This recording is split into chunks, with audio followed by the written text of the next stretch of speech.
হাদিস 1291।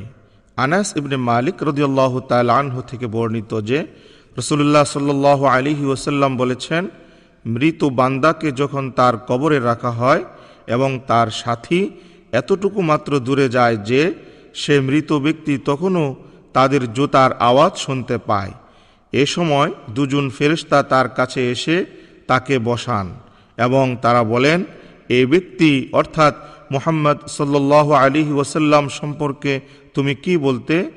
তখন মুমিন ব্যক্তি বলবে, আমি সাক্ষ্য দিচ্ছি যে তিনি আল্লাহর বান্দা এবং তার রসূল। তখন তাকে বলা হবে, জাহান্নামে তোমার অবস্থান স্থলটির দিকে নজর করো, আল্লাহ তোমাকে তার বদলে জান্নাতের একটি অবস্থান স্থল দান করেছেন। তখন সে দুটি স্থলের দিকেই দৃষ্টি করে দেখবে। কাতাদা রাহমাতুল্লাহ আলাইহি বলেন, আমাদের কাছে বর্ণনা করা হয়েছে যে সে ব্যক্তির জন্য তার কবর প্রশস্ত করে দেওয়া হবে।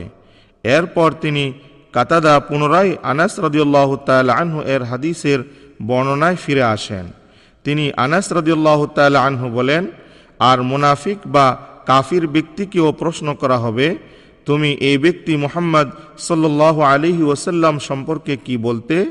সে উত্তরে বলবে, আমি জানি না, লোকেরা যা বলতো আমি তাই বলতাম। তখন তাকে বলা হবে, তুমি না নিজে জেনেছ না তেলাওয়াত করে শিখেছ। আর তাকে লোহার মুগুর দ্বারা এমনভাবে আঘাত করা হবে যার ফলে সে এমন বিকট চিৎকার করে উঠবে যে দু জাতি মানব ও জিন ব্যতীত তার আশেপাশের সকলেই তা শুনতে পাবে। পরিচ্ছেদ 870। কবরের আযাব থেকে পানাহ চাওয়া। হাদিস 1292। আবু আইয়ুব আনসারী রাদিয়াল্লাহু তাআলা আনহু থেকে বর্ণিত, তিনি বলেন, একবার সূর্য ডুবে যাওয়ার পর নবী করিম সাল্লাল্লাহু আলাইহি ওয়াসাল্লাম বের হলেন। তখন তিনি একটি আওয়াজ শুনতে পেয়ে বললেন, ইহুদিদের কবরে আযাব দেওয়া হচ্ছে। এটা আযাব দেওয়ার বা আযাবের ফেরেশতাগণের বা ইহুদিদের আওয়াজ।